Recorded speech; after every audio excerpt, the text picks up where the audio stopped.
BCB কর্তাদের বিরুদ্ধে দুর্নীতি এবং অনিয়মের অভিযোগ এনেছেন ক্রিকেটার নুরুল হাসান সোহান।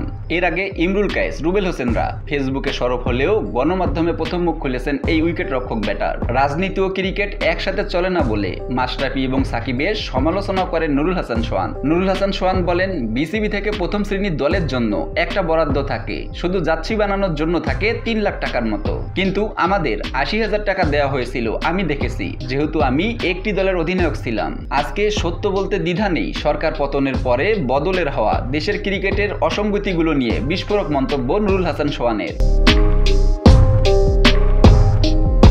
কোটা সংস্কার ইস্যুতে ছাত্র জনতার পাশে ছিলেন এই উইকেট কিপার ব্যাটার। এবার প্রশ্ন তুলেছেন বোর্ড কর্তাদের নিয়ে, যাদের কাছে ক্রিকেট মানে বাণিজ্য।